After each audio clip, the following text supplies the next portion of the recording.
시간 은혜 받을 말씀을 보겠습니다.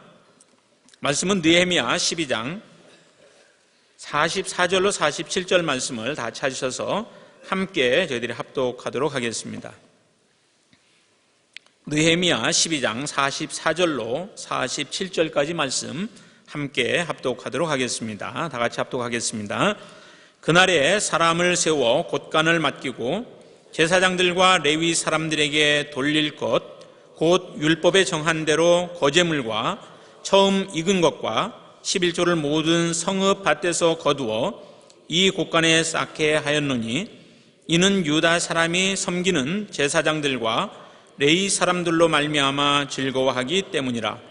그들은 하나님을 섬기는 일과 결례의 일을 힘썼으며 노래하는 자들과 문지기들도 그러하여 모두 다윗과 그의 아들 솔로몬의 명령을 따라 행하였으니 옛적 다윗과 아삽의 때에는 노래하는 자의 지도자가 있어서 하나님께 찬송하는 노래와 감사하는 노래를 하였음이며 스룹바벨 때와 느헤미야 때에는 온 이스라엘이 노래하는 자들과 문지기들에게 날마다 쓸 몫을 주되 그들이 성별한 것을 레위 사람들에게 주고 레위 사람들은 그것을 또 성별하여 아론 자손에게 주었느니라. 아멘.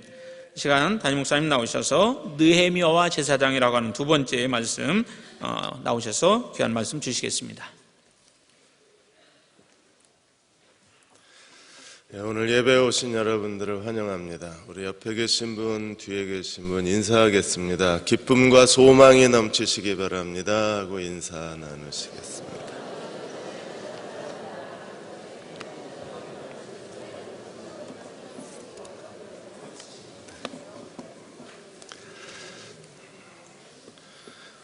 네, 오늘 느헤미야 12장 한 번 더 본다고 말씀드렸는데 오늘 느헤미야 제사장에 대해서 말씀 나누겠습니다.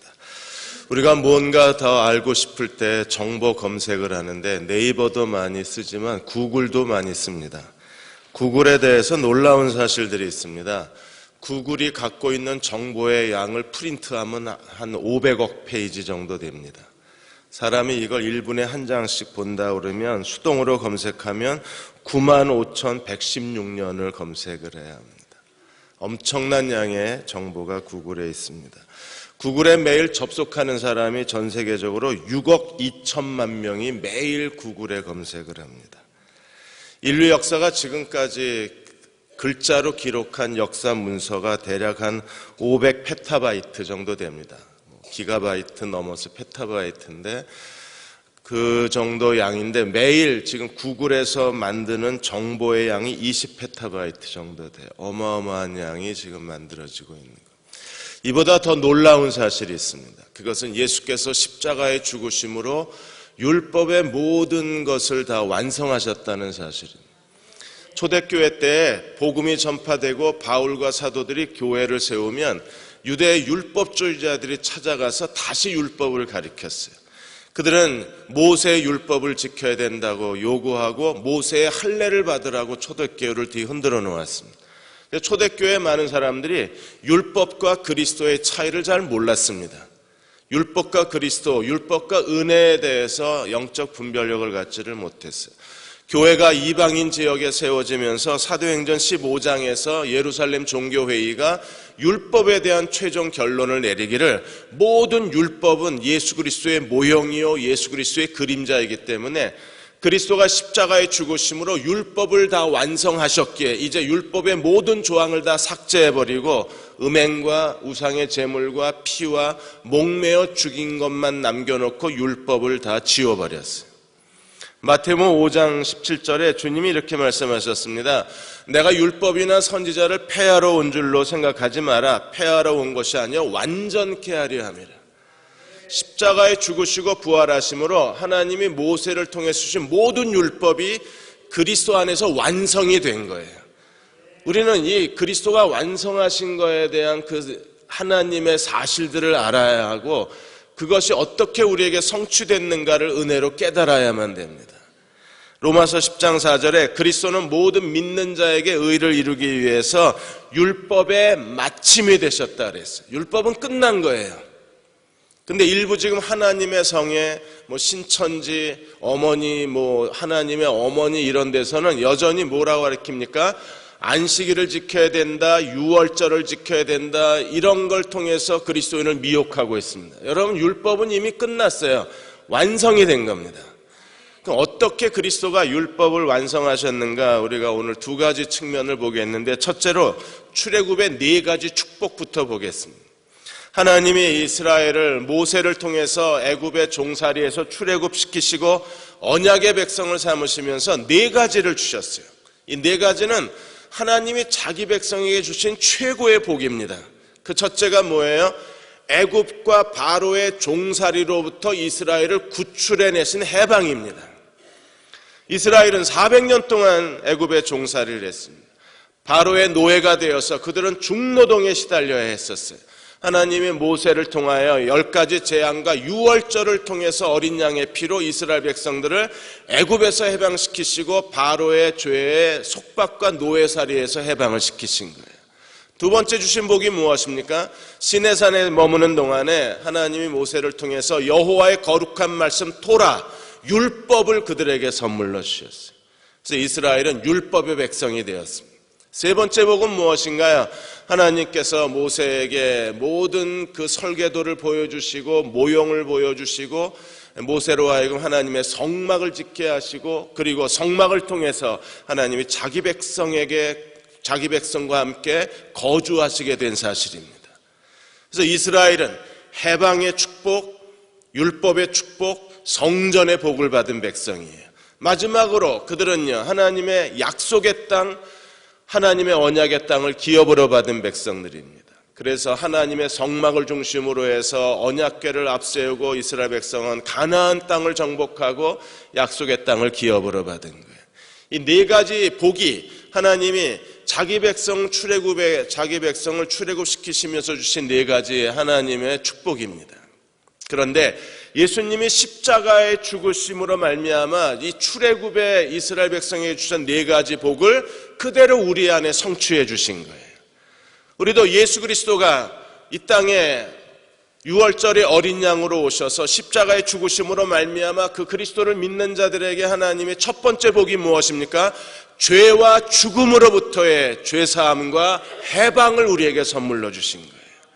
두 번째, 율법은 이스라엘 백성들은 하나님이 돌로 쓴 율법의 말씀을 주셨지만 우리는요, 예수님 자신이 진리가 되시고 진리의 영이신 성령이 내주하심으로 우리의 마음에, 우리의 본성에 하나님 말씀을 기록해 놓으셨어요.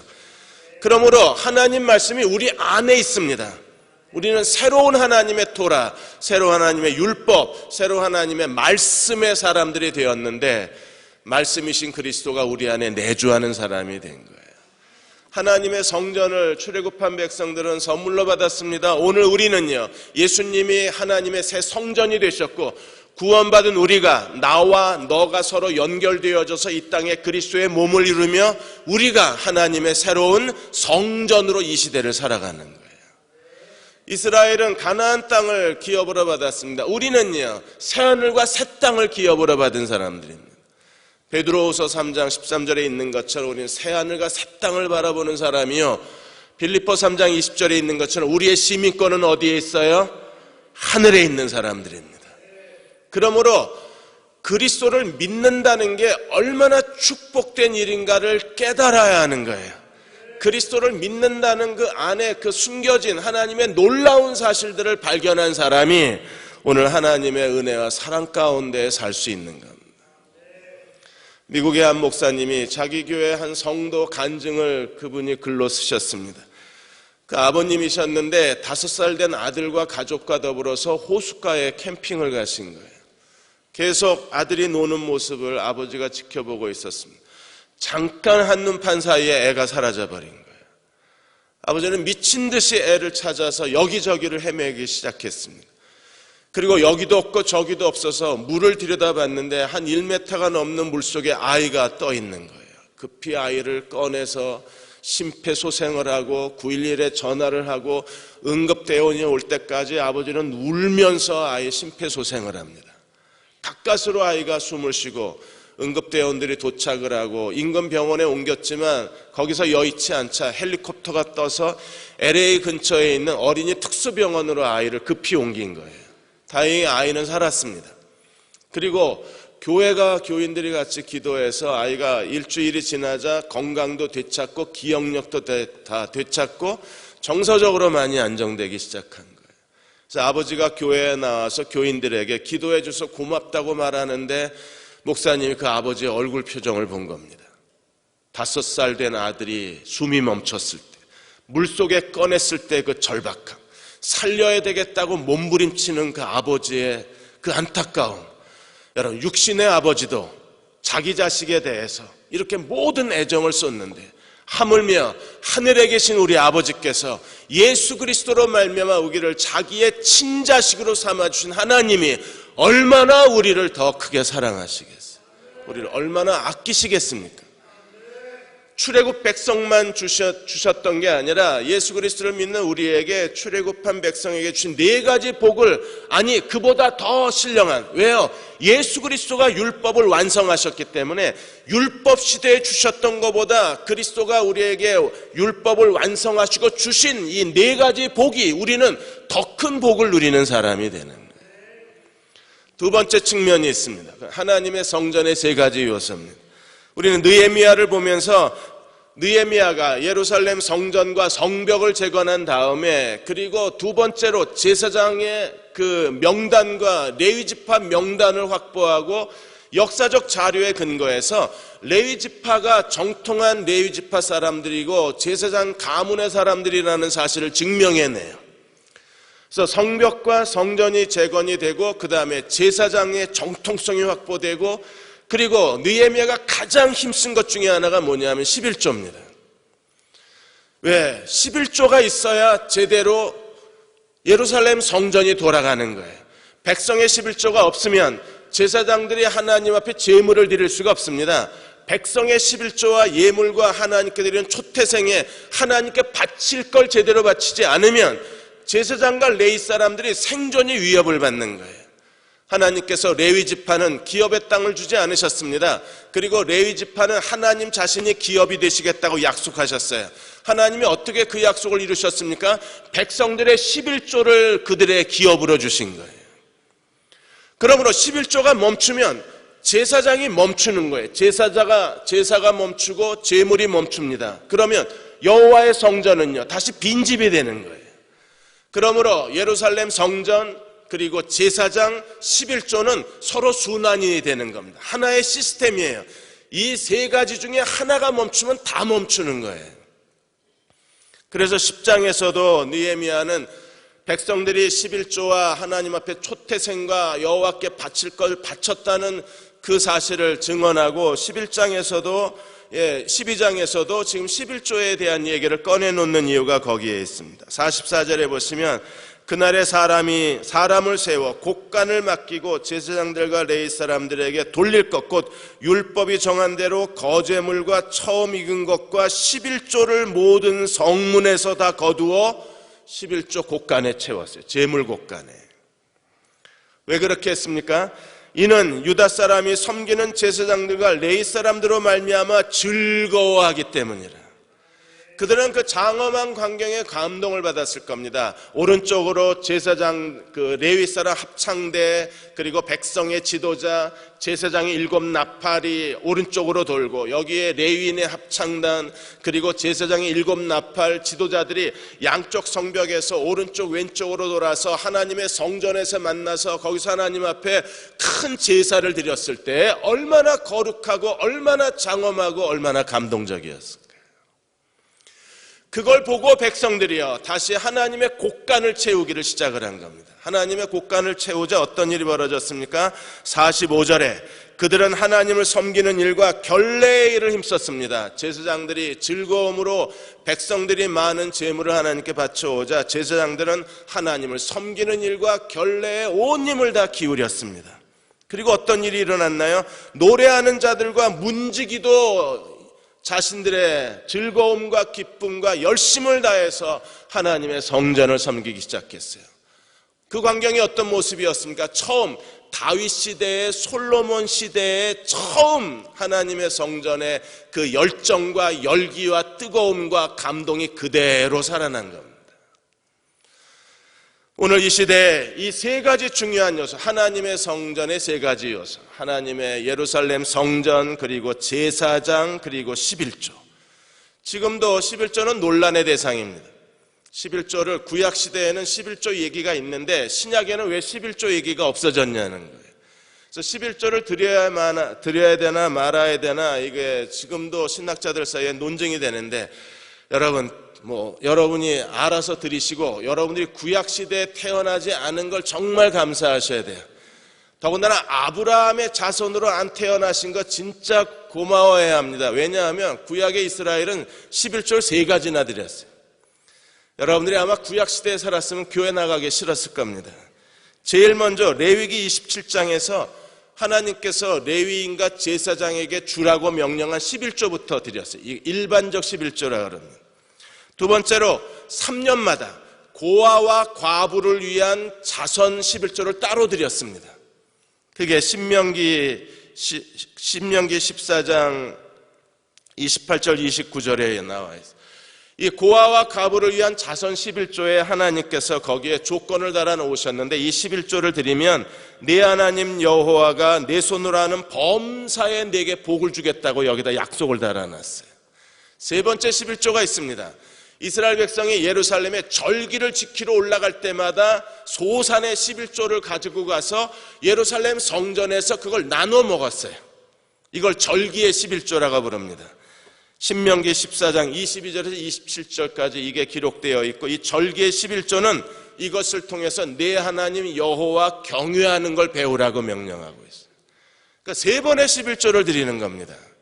그러니까 거의 이스라엘 백성들은 하나님이 주신 축복의 일부를 떼어 하나님께 드리는 것을 그들은 주저하지도 않았고 망설이지도 않았습니다. 왜요? 이 모든 게 하나님 주신 축복을 하나님께 도로 드리는 거기 때문에 그들은 감사함으로 하나님께 드린 거예요. 자, 예루살렘 성전, 제사장, 11조, 이게 하나의 시스템입니다. 그렇다면 예수님이 십자가의 죽으심으로 말미암아 율법이 모형이요 그림자요, 그리스도가 그 율법의 실체로 오신 분이시라면 그리스도가 십자가로 성취하신 것은 과연 무엇인가? 예수님이 십자가로 이 예루살렘 성전의 세 가지 요소를 완성하셨고, 우리로 하여금 그 하나님의 성전의 세 가지 축복을 누리게 하신 것이 하나님의 구원의 은혜예요. 제일 먼저 우리는 어떤 사람이 되었습니까? 고린도전서 6장 19절 20절에 보시면 너희 몸은 너희가 하나님께로부터 받은 바 너희 가운데 계신 성령의 전인 줄 알지 못하느냐. 구약의 예루살렘 성전은 사람이 돌로 지은 성전이었어요. 그런데 예수님이 십자가의 죽으심으로 율법을 완성하신 뒤에 우리는 어떤 사람이 되었습니까? 우리가 걸어다니는 하나님의 성전이 된 거예요. 고린도전서 3장 16절 17절에 너희가 하나님의 성전인 것과 하나님의 성령이 너희 안에 거하시는 걸 알지 못하느냐. 하나님의 성전이 거룩한 것처럼 너희도 거룩한 자가 되라. 만일에 우리가 거룩하지 못하면 하나님의 성전을 더럽히면 하나님이 너희 인생도 더럽히시리라고 말씀하신 거예요. 이게 하나님이 그리스도 안에 주신 놀라운 하나님의 은혜입니다. 전에는 돌로 사람이 지은 성전이었는데 이제 구원받은 우리가 하나님의 성전이 된 거예요. 옆 사람 쳐다보십시오. 그 사람이 하나님의 성전입니다. 그렇게 생겼습니다. 그 다음에 또 다른 하나님의 은혜가 뭔가요? 우리를 하나님 앞에 거룩한 제사장으로 삼으셨다는 거예요. 지난주에 이미 살펴본 것처럼 계시록 1장 5절과 6절에 보시면 우리를 사랑하사 그의 피로 우리 죄에서 우리를 해방시키시고 그의 아버지 하나님을 위하여 우리를 나라와 제사장으로 삼으신 그에게 영광과 능력이 세세히 있을지어다. 아멘. 하나님이 우리를 그의 제사장으로 삼으셨어요. 어떤 제사장이요? 왕 같은 제사장으로, 신령한 제사를 드리는 거룩한 제사장으로 삼으시고, 그러므로 우리가 걸어다니는 성전이고 구원받은 우리가 하나님의 거룩한 제사장이에요.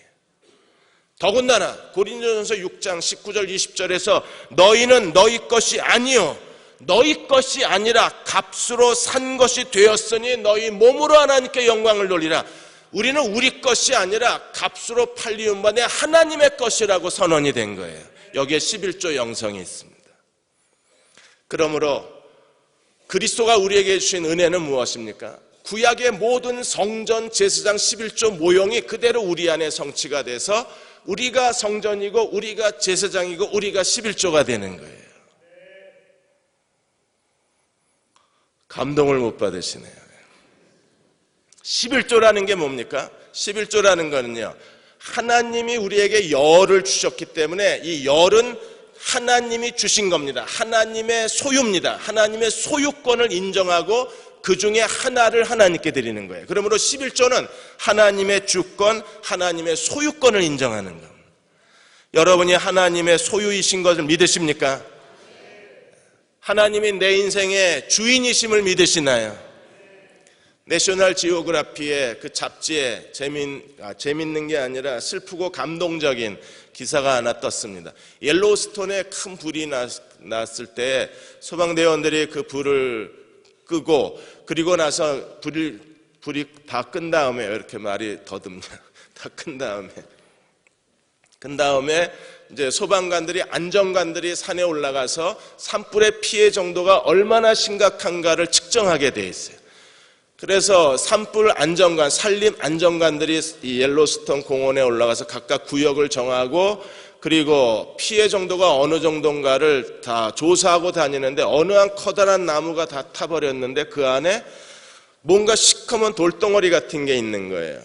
그래서 산림관이 가서 이렇게 보니까 새가 그대로, 꽁 같은 새가 그대로 타 죽은 겁니다. 그러니까 소방관이 이해가 안 되는 거예요. 불이 나면 새들은요 다 날아가야 되잖아요, 상식적으로. 그래서 위에서 떨어졌나 하고 나무로 이렇게 건드려 보니까 위에서 떨어진 게 아니라 그냥 이렇게 웅크린 채 죽은 거예요. 위에서 떨어졌으면 날개가 펴졌을 텐데 그냥 웅크리고 죽은 겁니다.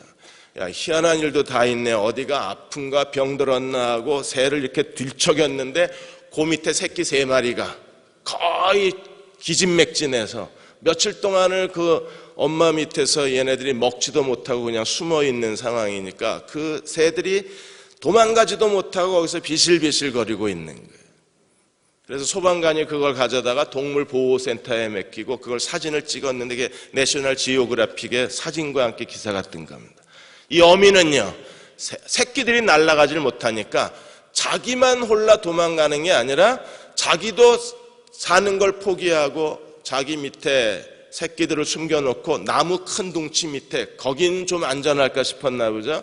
그래서 거기서 자기가 타 죽어가면서 새끼는 보호한 거예요. 동물도 자기 새끼를 그렇게 보호합니다. 동물도 자기는 죽어도 새끼는 살리는 거예요. 하물며 하나님께서 예수 그리스도로 말미암아 우리를 자기의 자녀로 삼으시고 우리를 하나님의 소유된 그분의 백성으로 삼으셨으면 하나님이 우리를 얼마나 아끼시겠어요. 그 하나님의 은혜와 사랑이 구약시대의 성전의 3가지 축복을 그대로 우리 안에 실현하셔서 이제는 돌로 만든 하나님의 성전이 아니라 구원받은 너희가 성전이라는 거예요. 이제는 제사장, 레위 족속만 제사장이 아니라 이제는요, 구원받은 너희 모두가 다 하나님 앞에 제사장 나라가 되었다는 거예요. 구약에는 11조를 바쳐야 하나님의 성전이 제대로 돌아갔습니다. 11조가 멈추면 제사도 멈추는 거예요. 여러분이 벤츠 700 시리즈 차를 갖고 있다고 해야 무슨 소용이 있습니까? 차에 기름을 넣어야 차가 가는 거잖아요. 11조가 멈추면 제사가 멈추고 제사가 멈추면 성전은 빈집이 되는 겁니다. 그런데 하나님은 더 놀랍게도 우리를 11조의 영성의 사람으로 하나님 우리를 만들어 놓으신 거예요. 마틴 루터가 이런 말을 했습니다. 하나님이 우리를 어디로 인도하실지 그 길은 모른다. 그러나 나를 인도하시는 하나님이 누구이신가 나는 안다 그랬어요. 그분은 내 인생의 왕이시요 내 인생의 주인이시기 때문에 우리가 예수 그리스도를 우리의 삶의 주인으로 여기고 그 주권에 복종하고 하나님의 소유된 백성으로 살아가는 믿음만 배울 수만 있다면 우리가 이 시대에서 하나님께 바쳐진 11조와 같은 사람이 되는 거예요. 11조 영성의 첫 번째는 무엇입니까? 하나님의 주권과 하나님의 소유권의 11조는 내 삶에서 오직 그리스도만 높임을 받는 걸 의미합니다. 여러분, 예수님만 높임을 받으셔야 돼요. 예수님의 자리를 끌어내리고 예수님의 자리를 대신하는 모든 우상은 우리 마음속에서 다 제거되어져야 하고 파괴되어져야 하고 모든 걸 다 끌어내려야만 합니다. 오직 우리의 삶에 그리스도만이 높임을 받으셔야 돼요. 왜 그렇습니까? 예수 그리스도를 믿는다는 것은요, 주권의 교환입니다. 주인이 바뀌는 거예요. 예수 그리스도를 믿고 죄사함을 받았다는 것만으로 만족해서는 안 됩니다. 하나님의 자녀가 되었다고 기뻐하는 것에 멈추시면 안 돼요. 복음이 우리에게 요구하는 것은요, 주권의 교환입니다. 주권이 바뀌는 거예요. 전에는 우리가 사탄의 나라에서 살다 이제 하나님 나라의 백성이 된 겁니다. 전에는요, 나 중심의 인생을 살다가 이제는 하나님의 중심으로 인생이 바뀐 거예요. 전에는 죄의 종으로 살다가 이제는 의의 종으로 삶의 주권이 바뀐 사람이, 그들이 이 시대에 11조 영성을 가지고 하나님을 주권적으로 섬기는 사람들입니다. 우리 마음속에 모든 건 다 그분의 거예요. 내게 하나도 없는 겁니다. 미국의 워싱턴 DC에 세이비어 철치가 있습니다. 이 교회는 21세기 혁신적 교회의 모델로 인정을 받습니다. 사람이 많이 모이냐고요? 아니요, 150명 정도밖에 안 모여요. 이 교회 1년 예산이 얼마냐고요? 약 $10,000,000 정도가 1년 예산입니다. 이걸 다 어디에 쓰냐고요? 전부 사회복지 그리고 사회개혁에 씁니다. 가난한 사람들을 돕는 데 1년에 $10,000,000를 써요. 정부가 보조해 주냐고요? 아니요, 정부 보조 안 받습니다. 그럼 그 돈이 다 어디서 나와요? 성도들의 호주머니에서 나와요. 성도들이 보통 10의 3, 10의 5조를 하나님께 드립니다. 그리고 그 돈을 가지고 75개 사회복지 사업을 펼쳐나가는데 전부 교인들이 자원봉사를 합니다. 소수의 인원이 고도의 훈련을 받고 자기의 삶 전부를 하나님께 쏟아붓는 거예요. 이게 11조 영성이에요. 이동원 목사님도 워싱턴에 계셨잖아요. 그래서 이 세이비어 철치에 가서 보니까 한 사람이 20년, 30년 알코올 중독 센터, 그 다음에 실직자 센터, 그 다음에 방과 후 학교, 소년소녀 가정, 결손 가정, 이런 가정들을 돕는 모든 사회 사업이 전부 교인들이 자원봉사를 하는 거예요. 그리고 20년, 30년씩 합니다. 도대체 어떻게 이게 가능할까? 지치지도 않나, 피곤하지도 않나, 번아웃 되지 않나. 그래서 도대체 비결이 뭐냐고 물었더니 세이비어 교회가 이렇게 수양관 작은 건 하나 갖고 있는데 거기에 한 달에 한 번씩 전교인이 모여서 침묵 수련회를 하는 거예요. 아침 9시에 모여서 기도 제목을 나눠 갖고 저녁 5시까지 기도를 하던 산책을 하던 자유시간이에요. 자유롭게 하나님과 교제를 하고 5시에 모여서는 같이 그날 하루 깨달음을 나누는 겁니다. 한 달 동안 봉사한 걸 나누는 거예요. 그 침묵의 수련회를 통해서 이 사람들이 계속 새로운 힘을 공급받고 20년, 30년 하나님 앞에 자기를 거룩한 산 제물로 바치는 거예요. 철저하게 그들은 하나님께 자기를 드립니다. 왜요? 하나님이 삶의 주인이시기 때문에. 두 번째, 11조 영성은 무엇입니까? 하나님이 내 인생의 주인이시기 때문에 우리는 날마다 하나님의 뜻을 묻고 하나님의 뜻대로 살아야 할 삶의 의무가 있는 사람이에요. 내 인생이면 내 마음대로 살아도 돼요. 그런데 하나님이 내 인생의 주인이시면 어떻게 해야 합니까? 매일같이 하나님의 뜻을 묻고 하나님의 계획을 따라서 하나님의 뜻대로 살아야 돼요. 이게 11조 영성을 가진 사람들입니다. 그들은 필요할 때만, 급할 때만 하나님께 가서 도와달라고 매달리고 평안할 때는 지 맘대로 사는 사람들이 아닙니다. 매일의 삶에 하나님의 뜻을 물어요. 왜? 내가 내 인생 주인이 아니기 때문에. 로마서 12장 1절에 이렇게 말했습니다. 그러므로 형제들아, 내가 하나님의 모든 자비하심으로 너희를 권하노니 너희 몸을 하나님이 기뻐하시는 거룩한 산제사로 드려라. 너희가 드릴 영적 예배라. 이 드리라는 말이 옆에 서 있으라는 말이에요. 옆에 서 있으라는 뜻이 뭐예요? 예수님 옆에 있으라는 겁니다. 왜? 지시받으려고. 명령을 들어야 되니까. 주인과 종의 관계에서 중요한 건 뭐예요? 주인의 뜻, 주인의 지시, 주인의 명령이잖아요. 그걸 들으려면 곁에 있어야죠. 어떤 사람이 영적 예배를 드리는 사람들입니까? 주인의 지시를 기다리는 종, 예수님 곁에 있는 사람들. 주님의 곁에 왜 있어야 돼요? 주님의 뜻을 알고 주님의 계획을 알고 주님의 목적을 알아야 되기 때문에. 요한복음 4장 34절에서 주님은 이렇게 고백하셨습니다. 나의 양식은 나를 보내신 이의 뜻을 행하며 그의 일을 온전히 이루는 이것이니라. 하나님의 뜻을 행하는 것, 그게 주님의 매일의 음식이라 그랬어요. 하루에 밥 몇 번 드십니까? 정상적인 사람 하루 3번 밥 먹어야 합니다. 그러면 예수님은요, 매일 하루 3끼 밥 먹으면서 생존을 유지하는 것처럼 주님의 삶의 생존의 유지는 무엇이에요? 하나님의 뜻, 하나님의 일이라는 거예요. 그래서 5장 19절 20절에서 이렇게 말씀하셨습니다. 예수께서 그들에게 이르시되 내가 진실로 진실로 너에게 이르노니 아들이 아버지께서 하시는 일을 보지 않고는 아무것도 스스로 할 수 없나니. 주님이 전능하신 하나님의 아들이 말씀하신 난 아무것도 할 수가 없다는 것. 그럼 어떻게 사셔야 되나요? 아버지가 내게 보이시는 대로 나도 행한다는 거예요. 이게 주님의 삶의 법칙입니다. 그래서 아버지께서 행하시는 그것을 아들도 그와 같이 행하느니라. 어떻게 해요? 아버지께서 아들을 사랑하사 자기가 행하시는 것을 다 아들에게 보이시고 그리고 이보다 더 큰 일을 보이시리니 너희를 놀랍게 여기게 하시리라.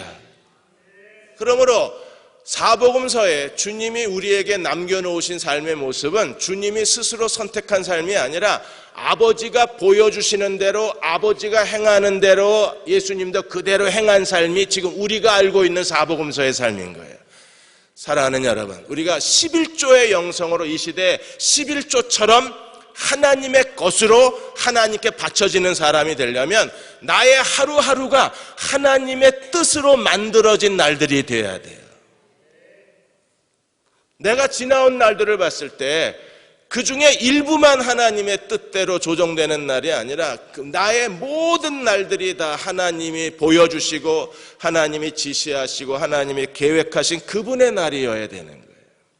F.B. 마이어 박사가 어느 날 배를 타고 그분이 돌아오시다가 이제 배가 항구에 정박하는 모습을 갑판에 나가서 지켜봤습니다. 그런데 갑판에서 보니까 배가 항구에 들어가기가 굉장히 어렵게 돼 있는 거예요. 그래서 목사님이 관심 있게 지켜봤습니다. 저 어떻게 저 배를 대나. 근데 선장이 아주 노련하게 정확하게 그 좁은 수로를 들어가서 배를 부두에다 정착을 시킨 겁니다. 내려가기 전에 F.B. 마이어 박사가 목사님이 선장에게 물어봤어요.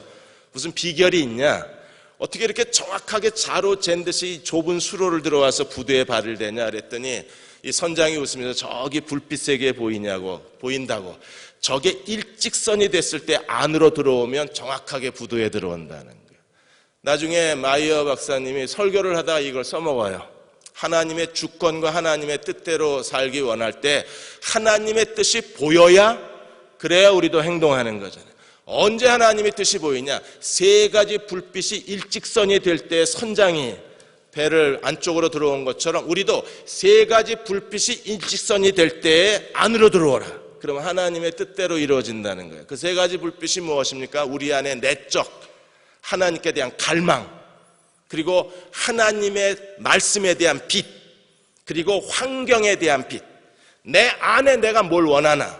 내 안에 내적 갈망의 빛, 하나님 말씀의 빛, 다 아시는 거죠?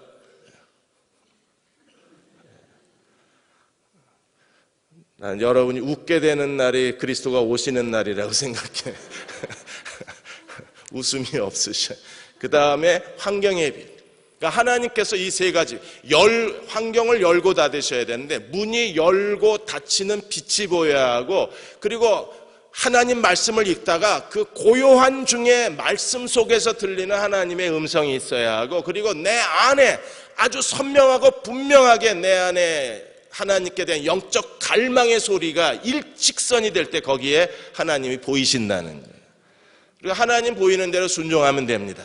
우리가 하나님의 뜻을 따라갈 때 5가지를 잘 하셔야 되는데, 그 첫째가 항상 우리는 매일 기도해야 돼요. 오늘 나를 향한 하나님의 뜻이 선명하게 보이게 해달라고 기도하셔야 돼요. 2번째로 하나님의 주권에 복종해서 갈 때 내가 두렵다고, 미래가 불확실하다고, 그리고 내 감정에 따라서 하나님이 주신 길에서 이탈되지 않게 해달라고 기도해야 합니다. 3번째로 가는 도중에 사탄이 자꾸 하나님의 길 옆에 가짜 길을 놔요. 갈림길을 놓게 되는데, 갈림길이 나왔을 때 어떤 길이 하나님의 길인지 선택할 수 있는 지혜를 달라고 기도해야 합니다. 네 번째로, 하나님의 길은 같이 걸어가요. 다윗이 요나단과 같이 걸어가고, 바울과 바나바가 함께 걸어가고, 예수님이 3명의 제자들과 함께 겟세마네 동산에 간 것처럼 같이 걸어갈 동반자들을 주시는데, 이 동반자들을 소중히 여기고 그들과 협력관계와 연합을 유지하고 순종할 수 있게 기도하셔야 돼요.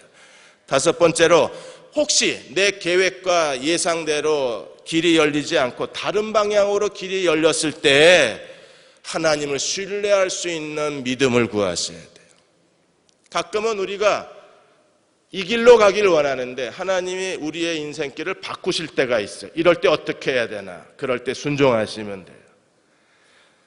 로버트 제이 모건이 그의 책에서 오늘의 역사보기 365라는 그분의 책에서 1777년에 잔 웨슬레를 돕겠다고 영국 국교회 목사였던 이 사람이 자기 교회를 포기하고 웨슬레를 찾아갔던 그 토마스 코크 목사에 대한 이야기를 이 책에 써놓으셨어요.